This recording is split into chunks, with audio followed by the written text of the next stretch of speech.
Hi, everyone, and thank you for joining us here today to discuss the Salt Watch Advocacy Campaign in your community.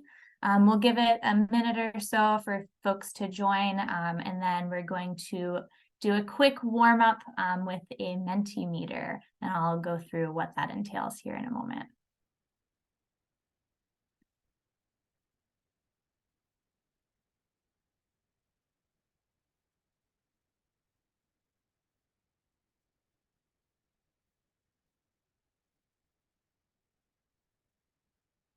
Okay, so as folks are joining us, hello and thank you for joining us today to start to discuss the Salt Watch Advocacy Campaign in your community. So as we're getting started and folks are joining us, we're going to warm up with a Mentimeter. And the Mentimeter screen should be showing up on your computer. If it isn't, please let me know. For those of you who have not used Mentimeter before, all you have to do is go to menti.com and type the screen or type the code that's shown on the screen, and we'll put that in the chat for you here in a moment, and you can vote. You can do this either on your smartphone device or on a separate tab on your desktop computer. And if you absolutely cannot figure it out, feel free to put your answers into the chat. Since we will have a number of questions here today that I'll ask during the presentation, if you have any questions of your own, please type those questions into the Q&A, which is at the bottom of your screen, and I'll do my best to answer those questions throughout the presentation and definitely at the end if there is still time.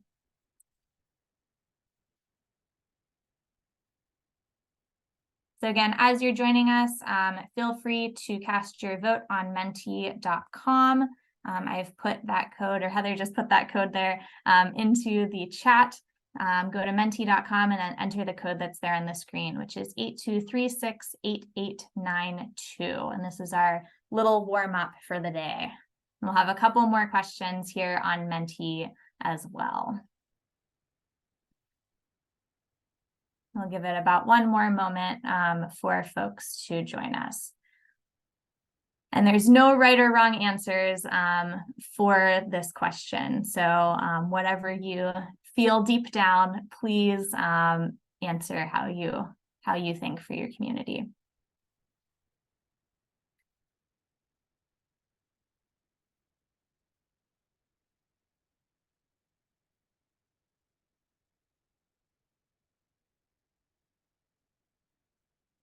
Okay. And I have one more question for you right here at the beginning, and this is a word cloud, so you'll be able to type in some responses. So who uses road salt in your community? And again, please feel free to go to menti.com and type in the code there on the screen and cast your vote. Who uses road salt in your community?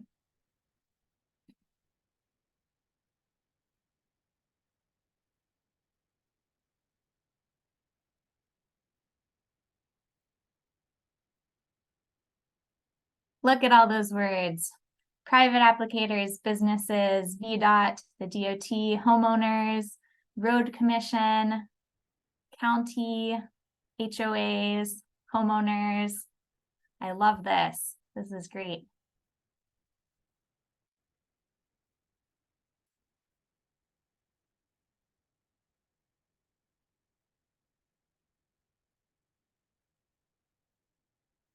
Perfect. Okay. I'm going to go back to our presentation.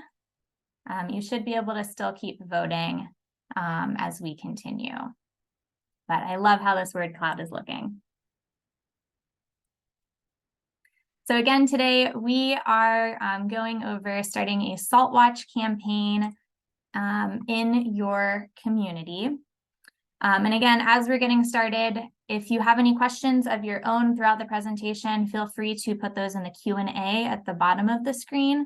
And we will do a couple more Mentimeters throughout the presentation as well. And I'll try to answer any of your questions either throughout the presentation or definitely by the end of the presentation here.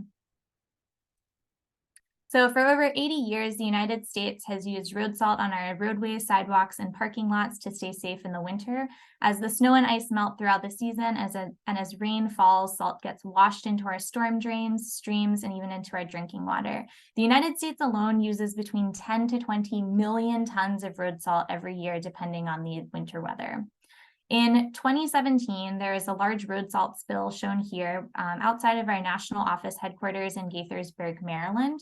And this spill was situated on top of a storm drain that led directly to a local waterway, the Muddy Branch, which eventually drains into the Potomac River, which is a major drinking water source for millions of residents in the Maryland and DC region.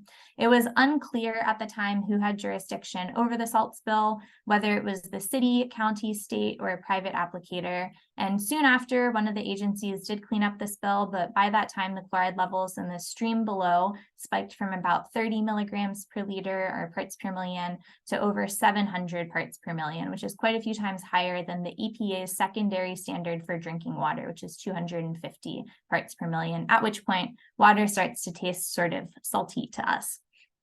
So from this experience, we realized that the world of road salt is incredibly complicated and that the effects on waterways are really not very well known or well studied. And even today, with more papers out than ever before, we're still learning. So in 2018, Salt Watch was launched with the mission to mobilize community scientists to monitor local waterways and to advocate for smarter salting practices. Also, this video will be recorded and you will be able to see this afterwards, and we'll send that recording out to you folks. And I do want to mention that I will be using the words chloride and road salt interchangeably, as chloride is a component of the road salts that we use to stay safe during the winter.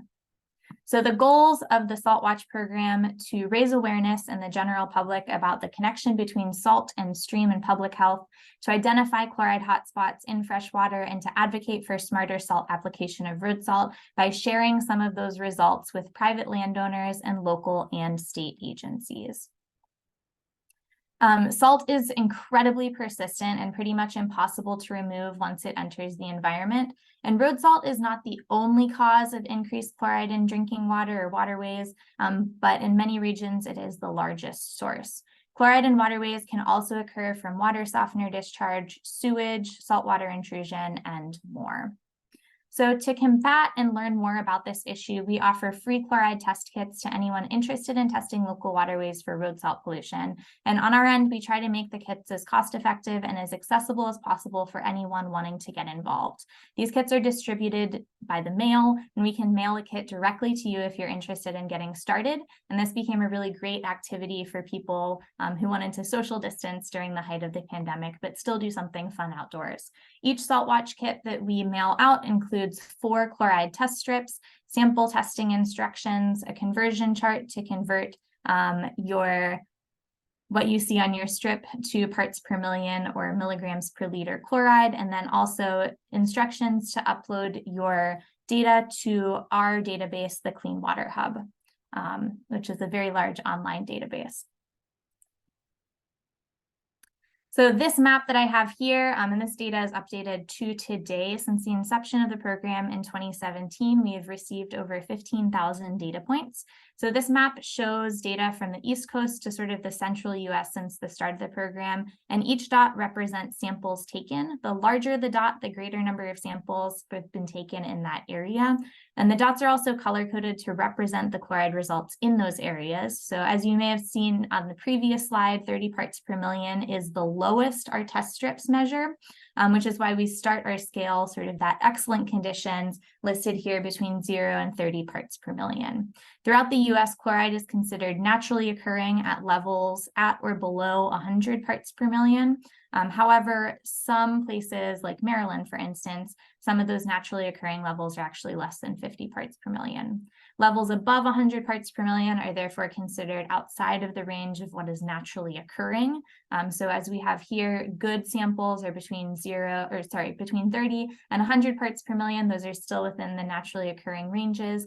Poor samples are between 100 parts per million and 230 parts per million. And then at or over 230 parts per million is considered to be toxic to aquatic life, whether that's chronically toxic over a period of time or acutely toxic at a higher exposure, like 860 parts per million.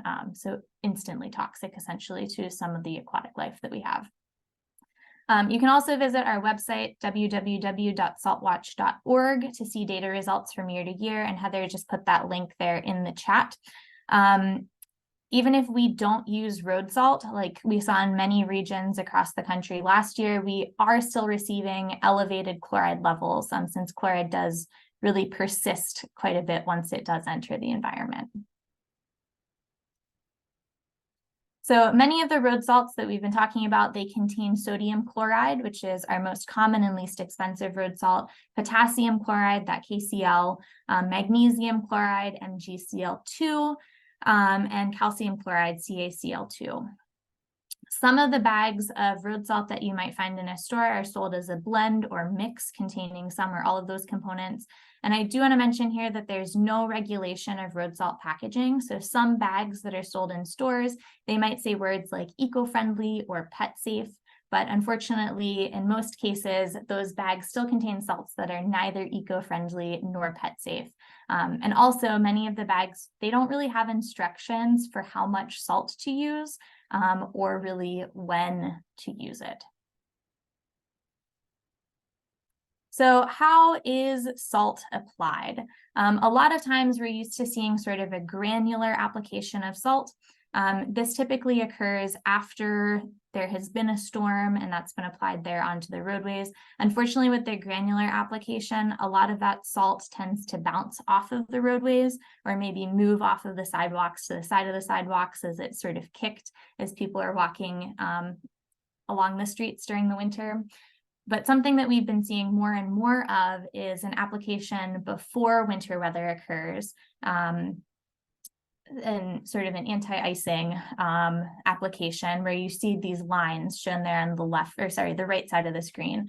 We love those lines. It still is a salt that's being put down. It's a salt solution, usually containing about 30% salt, and it tends to stick to the roadways. And it also creates so it doesn't run off or bounce off as much as the granular application does. So it's less salt that's being applied since it is a saltwater mixture. And it creates a layer between the roadway and any precipitation that's coming down. And so it makes it so it's easier for our DOTs or contractors to remove any storm precipitation that comes through. Unfortunately, that sort of pre-treatment, the brine solution that they're putting down, it can't be used under every circumstance, but it is one way that we're seeing that a lot of DOTs and applicators are trying to reduce the amount of road salt that they're putting down in the environment. So if you're seeing those lines, they're doing a pretty good job or trying to do what they can to create safe roadway conditions for everyone and also reduce the amount of road salt that they're putting into the environment. A lot of times we still do need that sort of granular application of road salt, but it is much more concentrated since it is really sort of pure salt in all of those granulars, or all of those granules. So if you're seeing those lines, chances are your DOT are trying to reduce the amount of road salt that they're putting down into the environment. And I did want to talk about some impacts that we're seeing too. First, I'm going to talk about wildlife impacts. So chloride and salt, it does affect fish, but macroinvertebrates, plankton, and microbes may be even more sensitive than fish. Vernal pools may be more intensely affected, as well as organisms that spawn in them. For those of you who might be unfamiliar, vernal pools are waterways created during snowmelt, and they don't typically have a drainage point. So chlorides infiltrating those systems tend to build up higher and higher over time, impacting sensitive species like amphibians that reproduce in those depressions. Drinking high chlorinated water can be impactful on or negatively impactful on a number of mammals and other organisms, but also road salt on roadways can bring large mammals like deer and moose into direct conflict with vehicles, as they might sometimes use previously salted roadways as salt licks. An additional problem is related to drinking water. So chloride is not something that can be filtered out. Because of that, most water treatment plants are not designed to remove chloride from either the source water or the wastewater, as it is not easy or affordable. And it can impact public health. Our most used road salt is sodium chloride, most common and least expensive. And as you may guess by the name, sodium is a component of this type of road salt. Sodium, like chloride, also cannot be filtered out of our drinking water. So individuals who are on low sodium diets may not realize that they're actually getting additional sodium from their drinking water, which can lead to health problems or exacerbate existing health problems, especially if those levels of sodium are elevated over 30 milligrams per liter. Question in the Q&A, what is brine? Is it radioactive or toxic? Brine solution, it's just a salt water mixture. And I know in some regions, and this did happen a number of years ago, I hope that it's not still happening, but some regions have considered using fracking waste as brine, but do not panic. That is not what happens in most regions. Most regions, it is just salt water mixture. It's not any radioactive toxic thing. Again, it's just that salt water mixture. And some places also, they take sort of that wastewater from water softener discharge, and they can actually reuse that as the brine application too, which is pretty cool.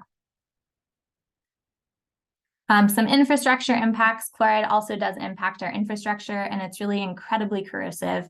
In fact, this past winter, there was a Honda CR-V recall that was directly linked to corrosion from road salt. Corrosion of infrastructure, such as bridges, roadways, vehicles, and mitigation and remediation of removing road salt from the environment and our surface water and groundwater, they're really big factors when considering the true cost of salt. Chloride contamination is also linked to pipe corrosion, which can cause water quality issues with the water that we drink. So as chloride accumulates in our waterways, it can also increase the amount of corrosion in our pipes, increasing our risk of toxic chemicals like lead and copper from lead and copper pipes, making their way into our taps, particularly in communities where infrastructure investment has not been historically prioritized. And this was something that happened in 2014 with the Flint water crisis. It's now been linked to road salt pollution. The source of Flint's drinking water was switched to the Flint River in April of 2014, which was really high in chlorides from road salt pollution in the previous winter. The water was not injected with anti-corrosives, so chloride was able to corrode that old infrastructure, the lead and copper pipes, leading to lead in their tap water. And the estimate here that's on the screen that infrastructure impacts, it costs between $16 to $19 billion annually in damages to bridges and roadways and other things, was done by the Adirondack Watershed Institute at Paul Smith's College in New York. So we're going to go ahead and go back to the Mentimeter. So again, go to menti.com and use that code. There's a couple of folks who have voted already. That code again is 82368892. Again, you can pick that up on your mobile device or on a separate tab on your desktop computer. And the question here is, are there any problems in your community that have been caused by road salt? So a couple answers we have seen here, drinking water wells have been impacted, potholes have been increasing from that corrosion. What else are you folks seeing?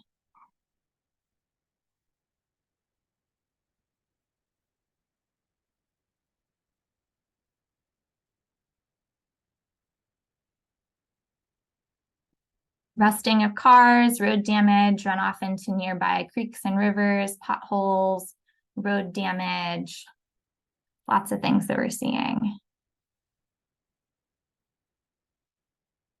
Rusty parts on grid bridges, fine gravel deposits upon exits of sewers. So maybe some of that, the pavement or the sidewalks sort of deteriorating with the corrosion.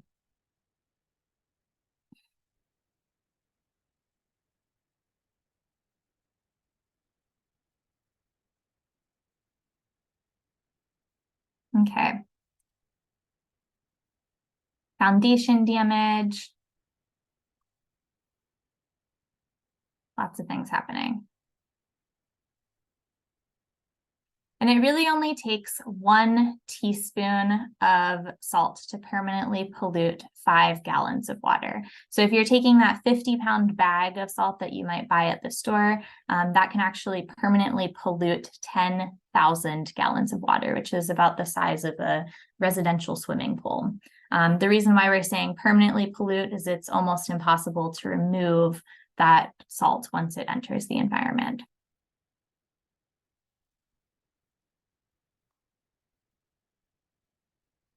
Something that I want to show here is that a lot of things that we're seeing tend to do with public perception. So the photo here on the left is something that maybe we're used to seeing, just lots of road salt. You can feel that crunch underfoot as you're walking along. But really, you don't need that much salt.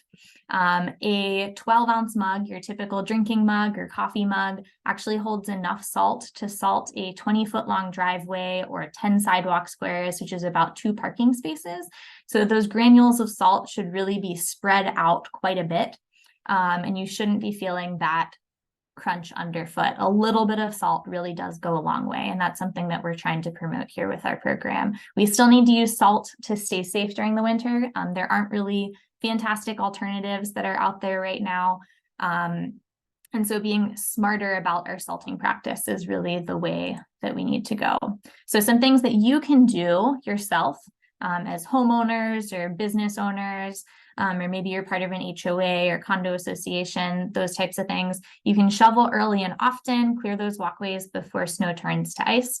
Scatter salt. So again, that 12-ounce mug holds enough salt to treat a 20-foot-long driveway or 10 sidewalk squares, which is about 2 parking spaces. And you can actually sweep up, maybe you spilled a little bit of salt, so there's an excess, or maybe the storm has passed, and everything sort of dried out. You can sweep up that salt, store it in a closed container, and reuse it on during another storm event.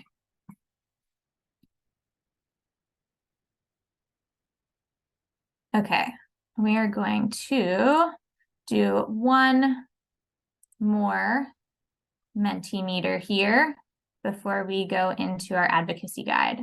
So if your community has had discussions about road salt use, what were the biggest concerns that have come up? If your community has had some of those discussions. Safety for the public.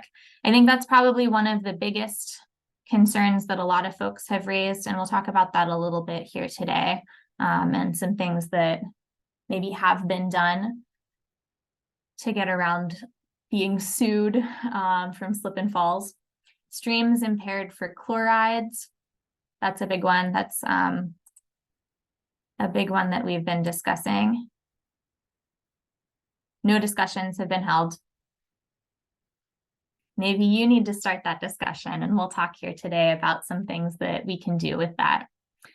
Lake Erie health, pollution of well water, safety and impairments. Well water is really important here. I've seen this a couple times between the last 2 Mentimeters. Well water is something that really isn't regulated by anyone, and it's usually up to the homeowner themselves to test that well water, because the EPA they're not going around and testing individuals drinking water. So that's up to you yourself to test. So sometimes people don't actually know what's happening with their own water, or maybe it's too expensive to get that tested. Dog paws get hurt by salt. Speaking with neighbors.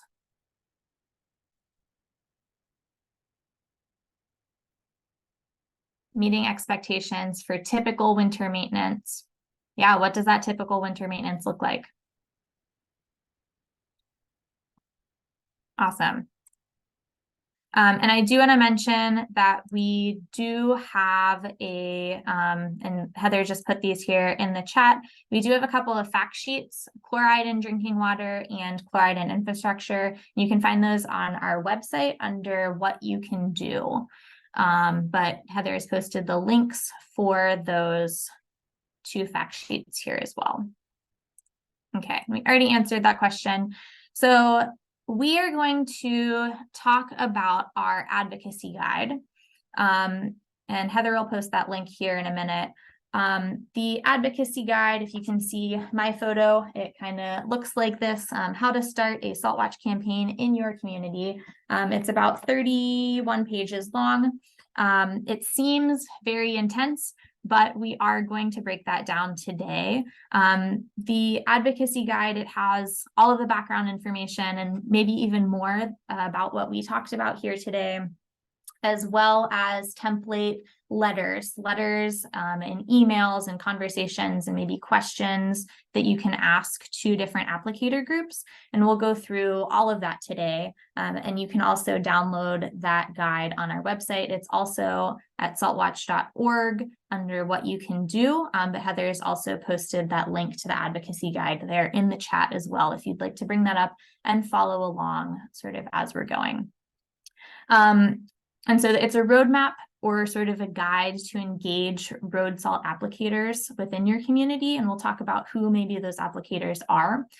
There are a number of advocacy actions sort of embedded within each applicator group, and there's a number of other ways outside of the guide, and maybe you'll come up with some of those ways here today to make a change within your community. And I do want to mention, please don't get discouraged if you don't have immediate buy-in from different groups. Change really does take time. The Salt Watch program has been going on since 2018, and only within the last 2 years, we've seen some bills come up at the state level of Maryland. And only this year, within a couple months, has our Maryland Department of the Environment started to do actual applicator trainings. This is their pilot year for that. And even though we have seen some of those bills come up here in the state of Maryland, they haven't gone out of committee. So they've been killed before they went out of committee. So we're hoping for more, and we're working to create road salt reduction bills within the state and helping others do that in different states too throughout the country. So it does really take time. And I think the biggest thing here too, there's so many different factors for that sort of tie into road salt pollution. And so I think the biggest thing to keep in mind, even if you have been fighting for road salt reduction in your state and your community, or even in your backyard, try to really be nice and not point fingers at people. At the end of the day, everybody wants to stay safe in the wintertime. And people generally want to do good things, but sometimes they just maybe don't know a better way. And so that's what we're here to discuss today, is sort of how to show people that way, some different opportunities to learn more. And I do want to note too that road salt pollution can really occur at any of the following times: during storage, during application, during cleanup, and during salt application or even equipment washing after road salt has been applied. So some things that I'd like you to keep in mind is learn about the issue, which we've discussed a lot of those components here today, but maybe even do some more. There's more links on our website to learn a little bit more. Learn about your community. Every community is different. Some communities, their water source might be like a river nearby. Others, it might be an aquifer. So what's really happening within your community? Where does your water come from? All of those things really tie into the road salt pollution issue. So again, be nice, motivate others, don't blame others. We're all trying to do our best.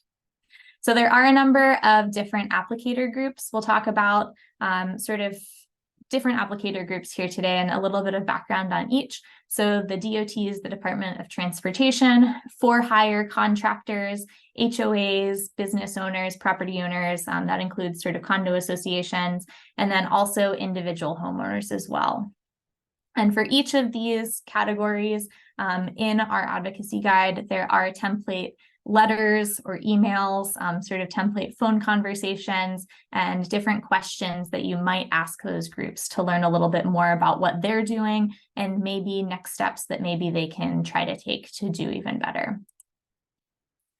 So for the DOTs, the Departments of Transportation, snow removal is often broken into different jurisdictions. There may be a different entity in charge of snow removal at so many different levels, like the state, the county, the township, city, borough levels. And it's really helpful to know where one jurisdiction ends and the other begins, but it's sometimes very difficult to find out this information, especially at a local level. Salt applicators at the DOT are usually trained internally or sort of at like the state level, an internal state training. And those trainings are often not open to other applicators in the public. So sometimes it's hard to know exactly what level of training that these folks have. And you can often work with your local stormwater department or Department of Environmental Protection or Soil and Water Conservation District to see how you or your organization can help to reduce road salt pollution. And even at the DOT level, there are full-time and seasonal workers. And sometimes those part-time staff, they might not even speak the same language that you do. And I do want to mention too, it's easy to point fingers at these different applicator groups, but for the DOT especially, they're often not the biggest pollution contributor. However, we can all still do better and really learn to do better. So we're going to go back here to the Mentimeter. Give me 1 second to get this all ready for you. How can we assist DOTs to reduce their road salt use? Did sort of a little bit of a background there for the DOTs. Again, they're broken into different jurisdictions, have full-time staff, part-time staff. Sometimes they're not the biggest contributor to pollution. Those lines that we're seeing on the roadways is one indicator that they're trying to do better. So how can we assist DOTs to reduce their road salt use? So education and outreach to them to not use too much on the roadways, education through different medias, starting conversations. That's really the first point, and sort of providing some of those educational materials. Reporting, a lot of states, they do have sort of an end of year report for how much road salt maybe they used during a season. If they don't, reach out to them, see what you can learn. Make English and Spanish outreach materials. Yep. Present this information to them. Begin with learning DOT's policy. Yeah, so lots of things that we can do to assist. But I think really the first thing to do is really to start some of those conversations. Yep, and thank you for whoever just wrote that. The Minnesota Pollution Control Agency is a training and certification program. And Heather does have a link that she'll share here in the chat, and you can check that out. A lot of those trainings, they are actually free to the public, and there's different levels of trainings. We here at the Isaac Walton League, we have contracted with Bolton and Menck and the Minnesota Pollution Control Agency to actually host trainings for us. And we've trained folks throughout the state of Maryland, specifically in Gaithersburg and Montgomery County, Maryland. And that's something that you could do as an organization as well, or check out some of the free trainings that they have available. And reduce optional travel during snow events. Yeah, I think prioritizing some of those roadways, like emergency routes, are really important. And maybe that's where they focus most of their effort on. And then other sort of side roads they come to later, or even just block off entirely. There's a really cool sort of experiment that was attempted last year. They didn't really get any results from it yet, since we didn't have much in the way of winter storms. But the city of Davenport in Iowa, they're planning, and hopefully they're going to try this again this year if we do get some snow. They're trying throughout their city to not use salt in certain areas, especially sort of dead-end roadways, and just plow those areas. And then areas that are heavily trafficked, they'd focus their salt application on those regions and sort of see what happens. And I mean, they still want to keep people safe during the winter time. So maybe that's something that we can try to. So keep an eye out for whatever is happening in Davenport, because I'm sure they'll probably try that again this year. Okay. We're going to go back and talk about those for-hire applicators. This is another applicator group. So oftentimes, there are full-time and seasonal workers within the for-hire applicator group. And some of these salt applicators are landscape companies that remove snow and apply salt in their off-season. But unfortunately, many of these applicators have little to no training on proper salt application. And many are also contracted by the bag or the pound or poundage of road salt applied in a season. And this is what leads to really gross oversalting practices. Many of the companies that hire contractors or private contractors for road salt application, they're really concerned about slips and falls. They don't want to be sued. And so they almost expect gross oversalting to occur on their properties to prevent lawsuits. Like, see, look at all of this salt that I've applied here. It's been applied, so you can't sue me for slip and falls, even if it's too much salt. Not all states have applicator trainings available for contracted salt applicators, but it is something that you can encourage local applicators to take through agencies like the Minnesota Pollution Control Agency, and Heather has shared that link. Trainings are often offered by a state's pollution control or environmental agencies, if they are offered at all at the state level. Training and certification in smart salting practices, they can help to save money, reduce pollution, and can help advertise applicators as sort of more desirable candidates when advertising their services. So if you are in contact, or maybe you hire a for-hire applicator, maybe invite some of those applicators to go through trainings to learn more about smart salt application and how to save money while still maintaining safety. And you can also advocate for some of those programs in your region and in the state. I did want to mention that New Hampshire, they, I think in 2013, passed a bill that kickstarted the Green Snow Pro program. And that's an incentive program for commercial road salt applicators to voluntarily become trained in smart salting practices.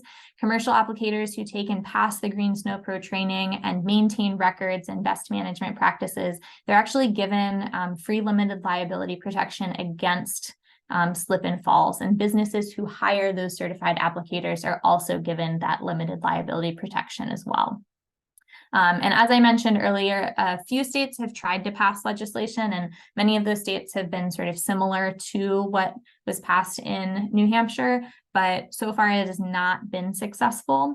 And so trying to give those commercial applicators an incentive program to follow best management practices is really important, because otherwise they're often pressured by the public, and their application amounts sort of skyrocket for that.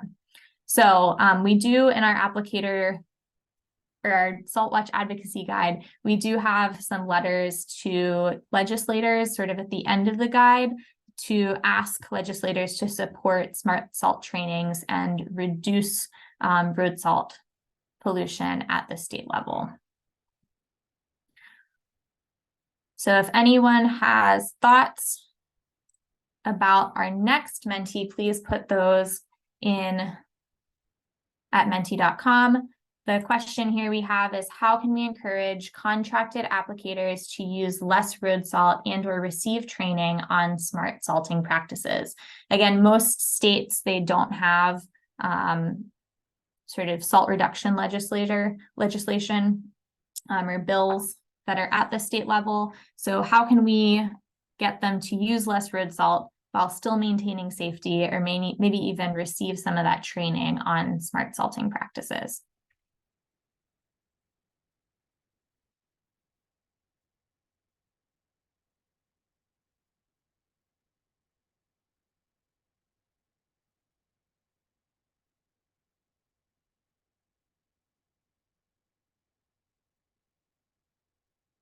Provide financial incentives to them if they do the right thing.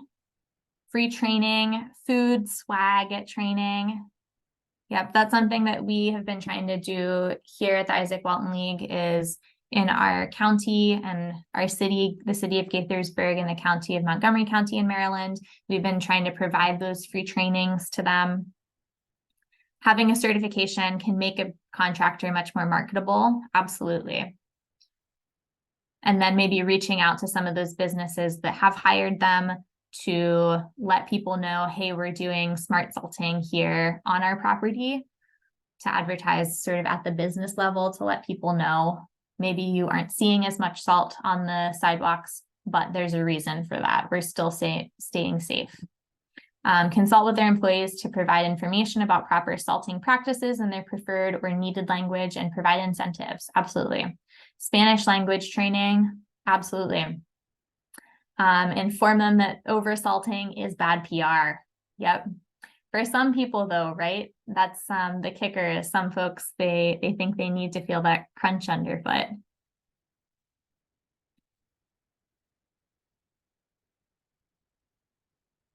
Community campaigns spreading the word about how much salt is actually required to stay safe. Yep.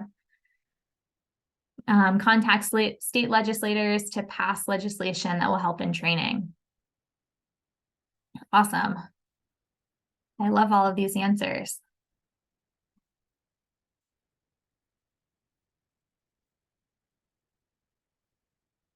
Okay, we're going to go on and talk about HOAs, business owners, property owners, condo associations.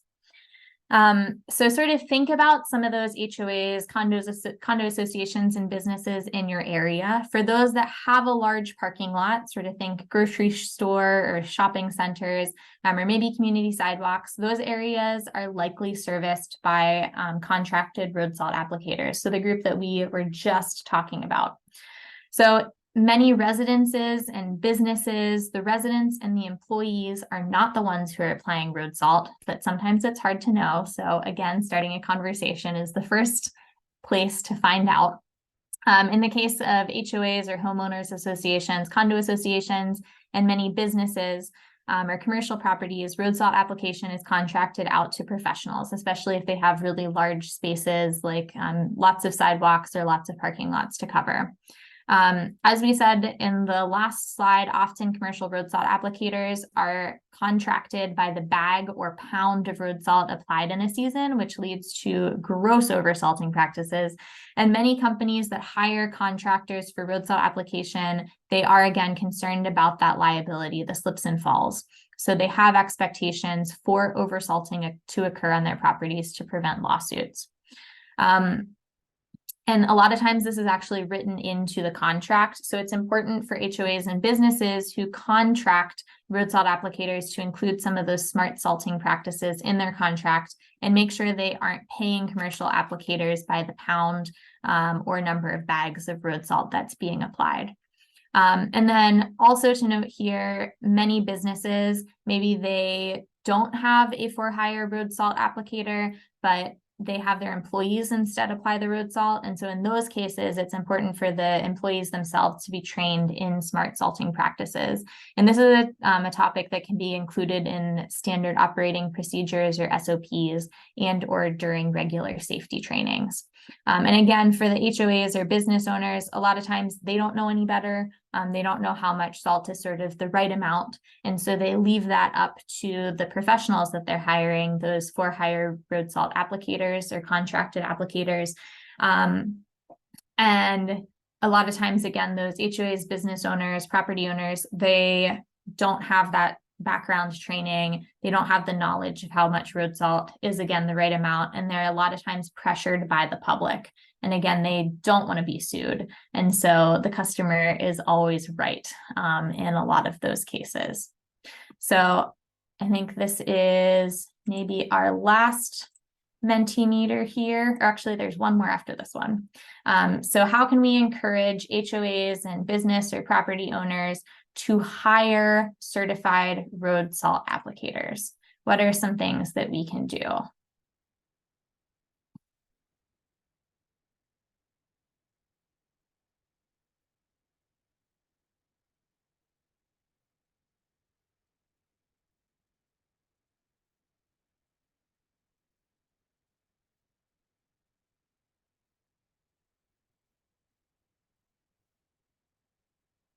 And for those of you who maybe have the advocacy guide out and are following along, we're on page 24 of the advocacy guide.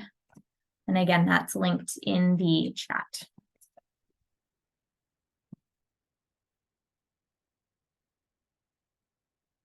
So communicate to HOAs the need for minimal use of road salt on their properties.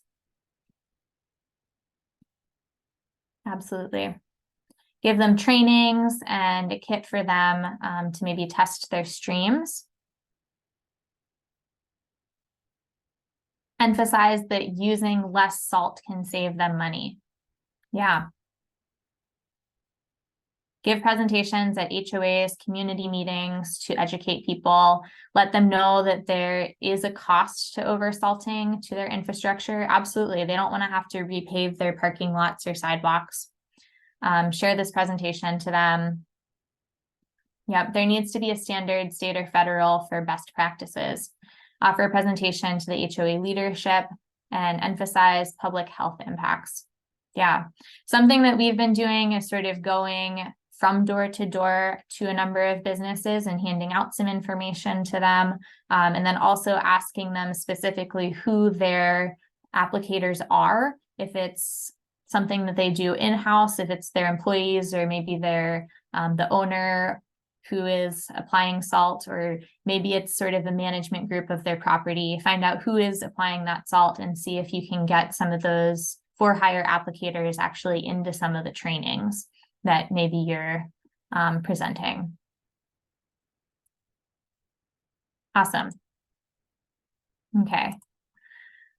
And then we're going to talk about our last group, which is individual homeowners. So in many areas, many northern areas, especially of the United States, homeowners and their families often need to apply road salt in the winters to keep their families and neighbors safe. Unfortunately, as we've talked about through many of these groups, many homeowners don't know when to apply road salt or how much to apply. And I think we talked about this before. There's also a lot of misinformation on the road salt packages that homeowners purchase. Individuals put on the road salt packages is not regulated. So for example, some labels say that a product does not contain salt when chloride might be actually listed on the ingredients list. Words like eco-friendly or pet safe or ice melt, there's no regulation for them for those labels as well. In a lot of cases, those still contain chloride or road salt.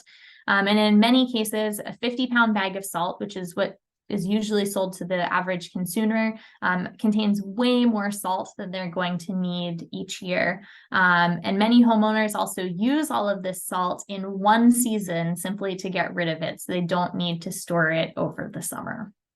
Again, a lot of times they don't know how much salt is sort of the right amount, and often don't have the knowledge or training, and maybe those instructions aren't written on the bags. And then they're pressured by their neighbors as well. Maybe their walkway isn't quite as clear as their neighbor's walkway is, so they put down even more salt.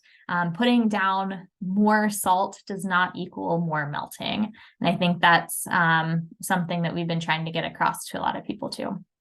So for our last mentee for this presentation, then we do have some case studies here at the very end.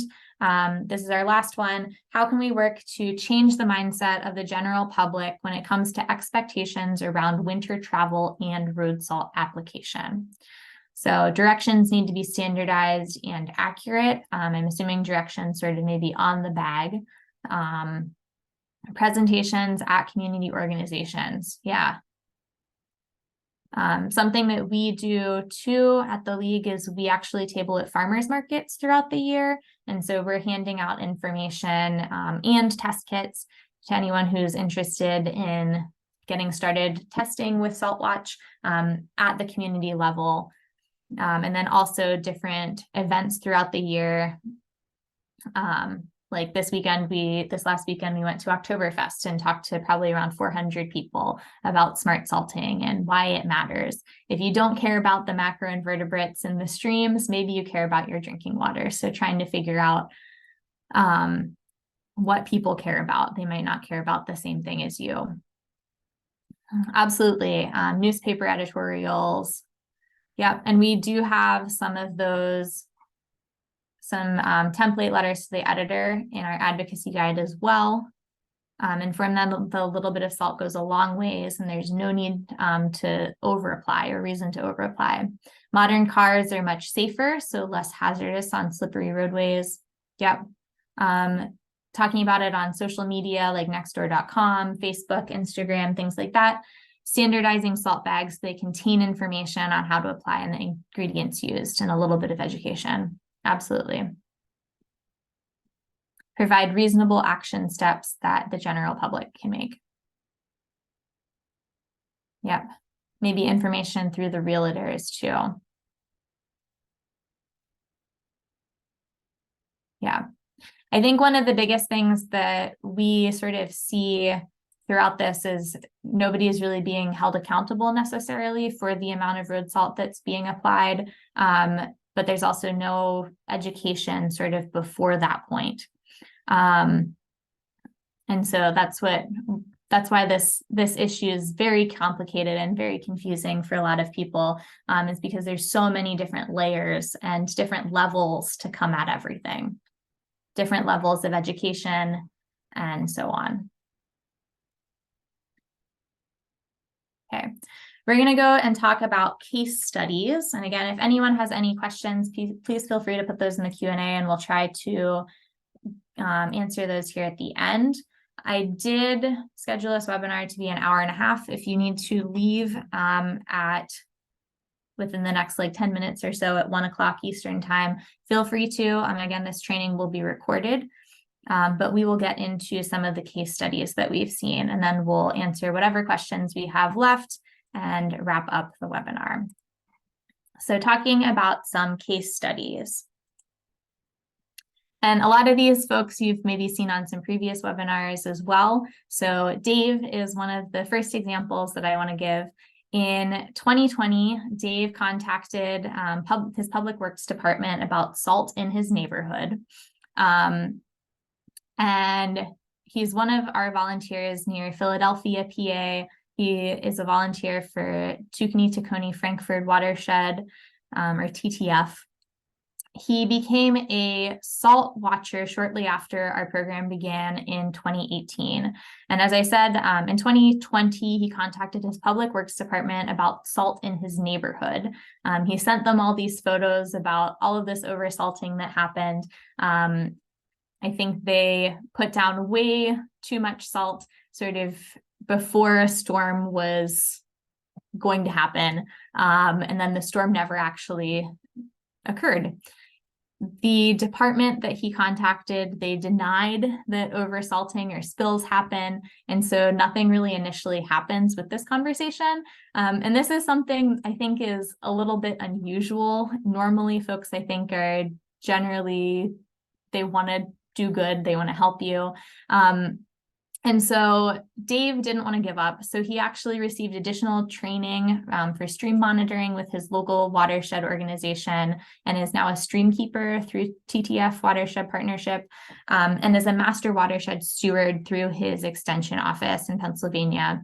But he decided to take the next step into advocacy. So after reporting this to the Public Works Department, he made a presentation to his town's EAC, the Environmental Advisory Council, on the negative impacts of salt, along with best practices. And then he compiled a list of resources for individuals, businesses, and municipalities. And he actually had that posted on the township website, along with some infographics. And so here's some of the resources that he sort of put out to his town.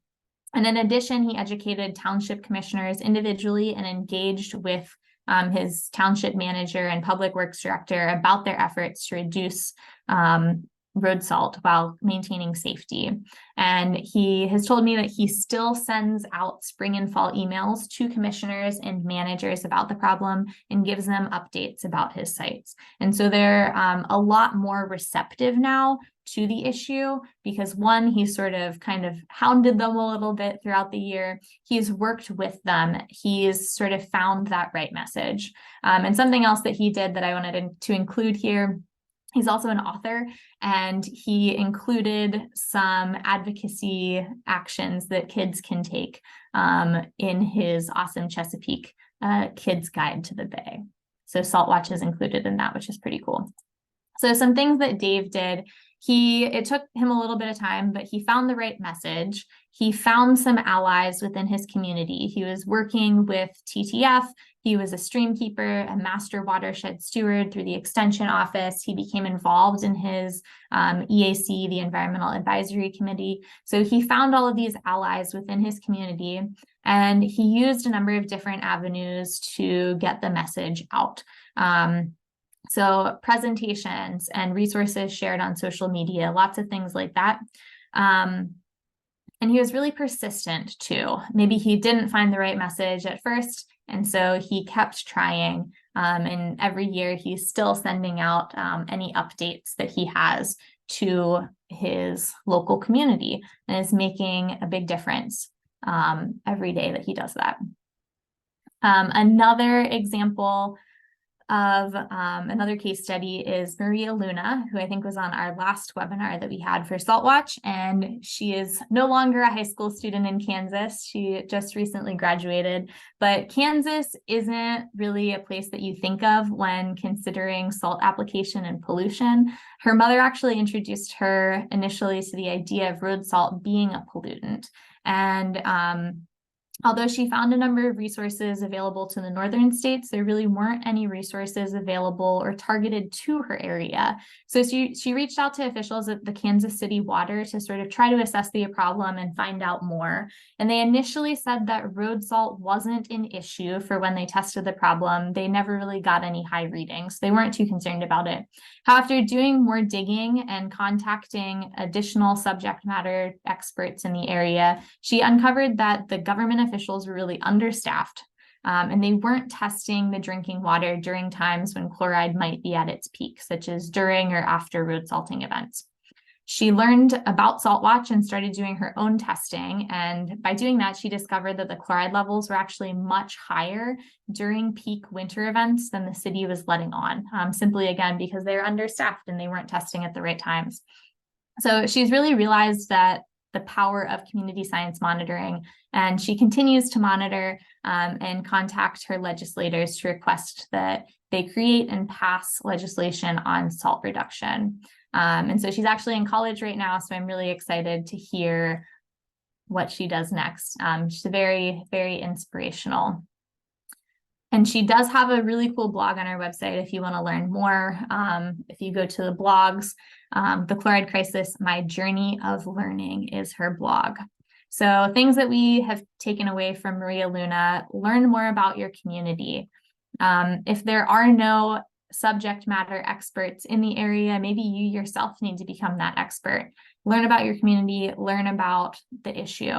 And then also, age really doesn't matter when you're making a difference. If you're asking these questions and talking to folks, making those connections throughout your community, you can really make a big difference. Even if it doesn't seem like a big difference, it really is. Two more case studies to go through. Carl, he is located in Maryland and I believe is the vice president at the Muddy Branch Alliance. And he is one of our really long-term monitors and a really staunch advocate for reducing road salt pollution. He's been very active in the community. And in 2021, there's actually a large fish kill at a local lake, Lake Varuna. So Carl and the Muddy Branch Alliance discovered an uncontained salt spill that was washing directly into the lake. So similar to this picture, they tried, I'm going to put that in air quotes, tried to cover the salt pile, but unfortunately where it was in the parking lot, it was just sort of running into the local lake directly because it wasn't fully contained. And so the salt levels that they found in Lake Varuna were really off the charts. And we believe that the fish kill was in part caused by the road salt pollution from this event. He became a lot more involved in the community, trying to get legislation passed to reduce road salt pollution, not only locally, but also at the state level. And he's had a hand in 2 different pieces of legislation in Maryland, neither of which unfortunately have passed, but we're in a step in the right direction.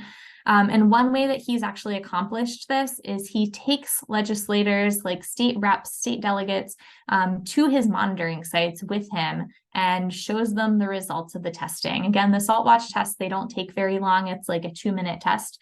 And so since the legislators don't usually have a lot of time to do something like that, sometimes that's something they can actually fit into their schedule, since it's a really quick test down to the stream. And it really shows them exactly what's happening in people's backyards and what's happening to their constituents. And they can often be really receptive to the involvement in the community from that. And so the picture here on the right, that's actually the most recent House bill. And it was trying to require commercial applicators to complete a training program. Again, did not go through, but another step in the right direction.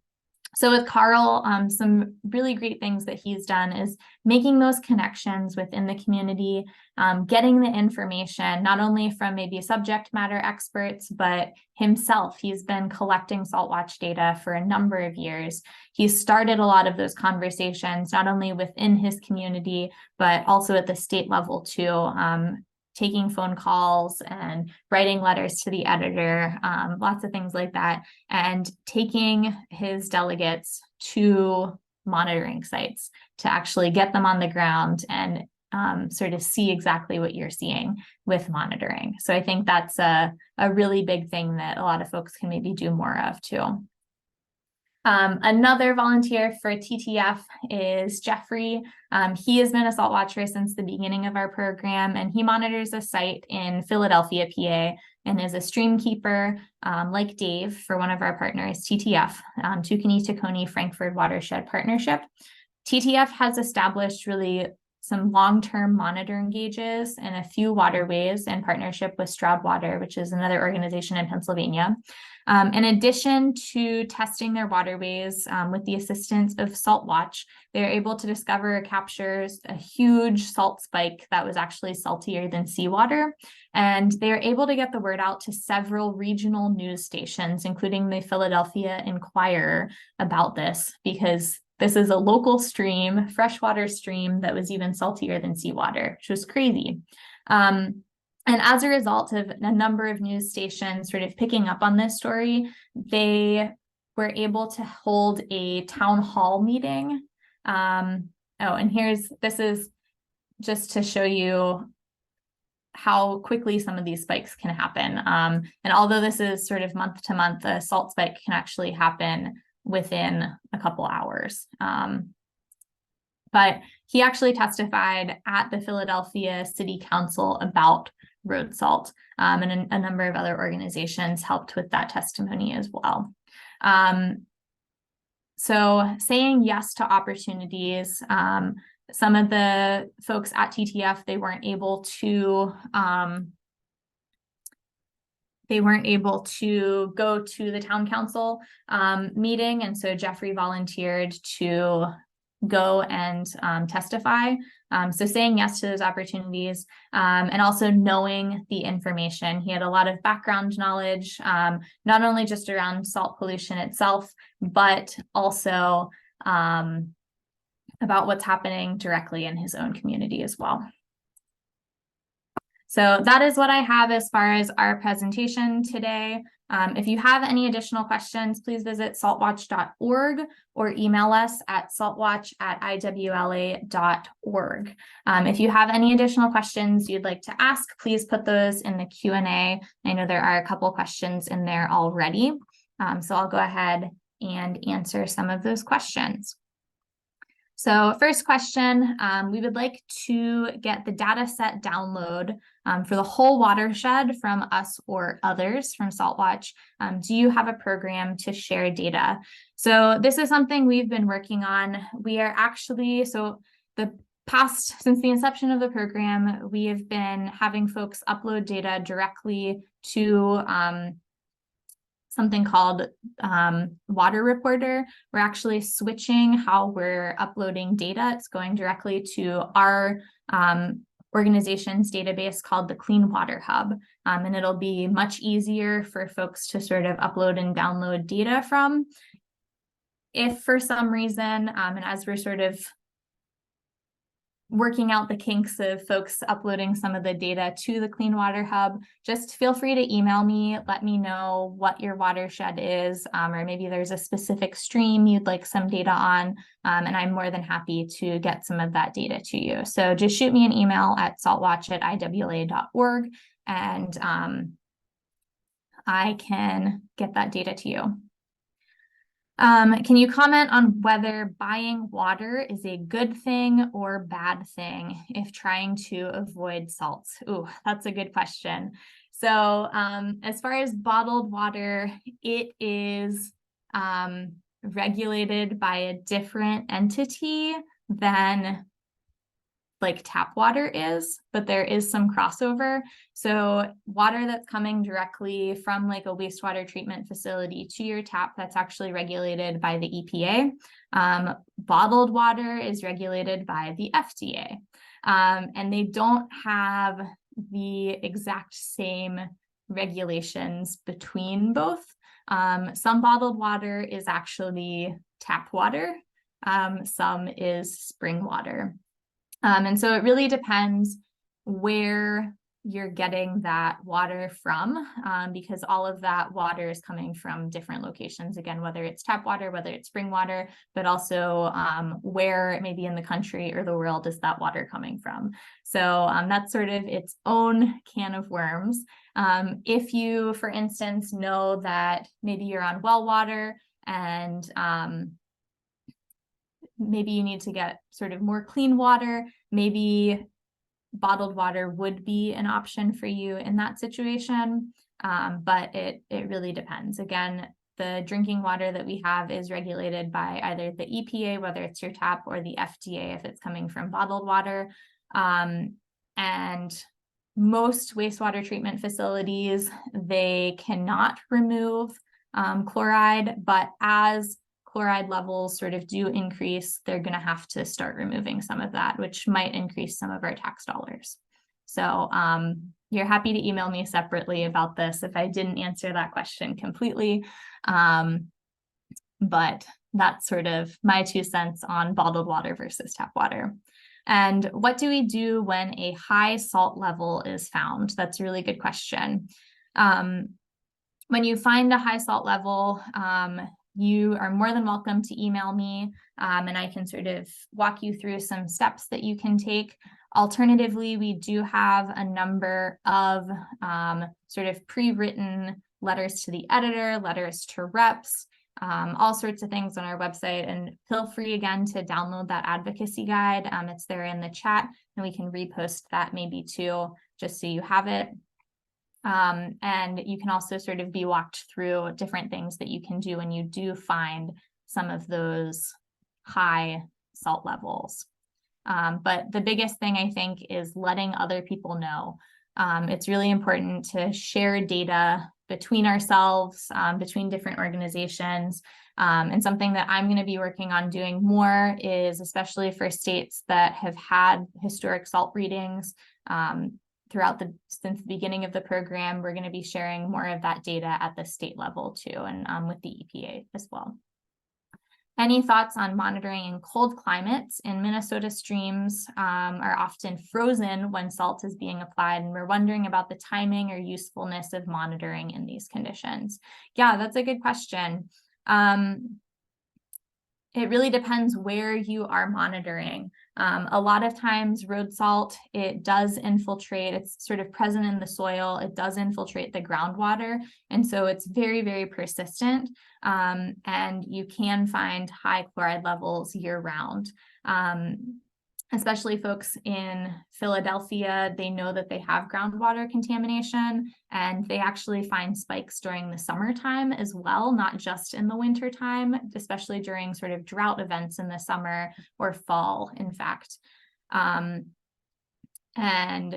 because there's less water in some of those streams, the chloride levels are higher. If there are sort of frozen streams where you are monitoring, you can sort of break open the ice if it's safe to do so and monitor, because again, a lot of that water, it's going to be flowing from groundwater, depending on sort of your geology within your region. So it is still important to monitor year round as long as you're being safe while still monitoring. And again, it depends where you're monitoring to. If you're monitoring closer to a roadway, there's a good chance that chloride levels will be higher than if you're maybe upstream in a forest or way downstream where there might not be any roadways as well. And especially in Minnesota too, a lot of people are on well water, and there are a lot of water softeners being used throughout the state too. And this happens in a couple of other states. So road salt pollution isn't the only large source of chloride pollution in some of those states. In Minnesota, one of their big pollution causes of chloride is in fact the water softener discharge from folks, especially on well waters. When is the best time to monitor in respect to rain or snow? It's another good question. So ideally, if you are able, we'd love folks to be monitoring year round once a month. If you're not able to do so, maybe just want to monitor during the winter time, that's okay too. We ask that you, and this is all on our website on frequently asked questions, we ask that, or even if you are monitoring month to month, we ask that you try to monitor additionally during some weather events. So one, you want to get a baseline before road salt is applied. You then want to monitor after road salt is applied, sort of after a winter weather event has occurred. And it's likely that you'll see a spike after that road salt has been applied. Again, please be safe. Wait until the roadways are clear, maybe, to go out and monitor. And then the other times to monitor as well would be after the first thaw or rain event of the winter, and then after the second rain event of the winter as well. Another good question, does salt ever go away in the environment, or is it always present after it's applied to roadways or sidewalks? It's very persistent in the environment, and it really does not go away. I mean, some of it might eventually reach the ocean, but in most cases, it's going to hang around for a very, very long time. This past winter, there weren't very many snow events in a lot of areas throughout the country. I know many areas still saw quite a bit of snow, but some areas did not. Even in those areas that did not have any salt application, we were still seeing quite a few toxic readings that were coming back within our program for the last year. And you can look at some of those results on our results page if you go to saltwatch.org as well. So I'm going to go ahead and stop sharing.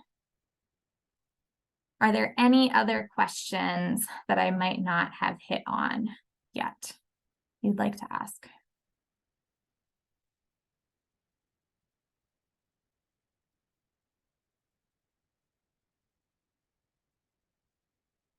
Okay, again, this has been recorded today and it will be on our website. And you folks should be receiving a follow-up email whenever that's ready, since you have attended this webinar today. Please check out our advocacy guide. It's available, it's free to download, print out, use what things work for you, don't use the things that don't work for you. Keep in touch with us too. We'd like to see what other solutions you have come up with that maybe we haven't thought of yet or that we haven't implemented. Another question, is calcium chloride harmful? Yes, it also contains chloride, just like our most commonly used road salt, which is sodium chloride. Calcium chloride is typically used at a lower temperature than sodium chloride is used at. And calcium chloride, it's CaCl2, so it actually contains more chloride than things like sodium chloride do. The calcium chloride, and I think also magnesium chloride, whenever it's applied, again, at that lower temperature, it does tend to be a little bit more slippery for folks as well, which is why it is applied at lower temperatures. It sort of brings water into it, and so it's a little bit more slippery too. So any other questions, please put those in the Q&A and I'll try to answer them. But again, this webinar has been recorded today. It will be available on our website. If you have any questions, please feel free to email me. My email is saltwatch@iwla.org. And please check out, again, that advocacy guide and go to our website for any frequently asked questions or what can you do. And there's a number of printouts that are available for you, our fact sheets, everything's on there. So thank you so much for joining us here today, and let us know if you have any questions. And I hope that this webinar was helpful for you. So thank you again.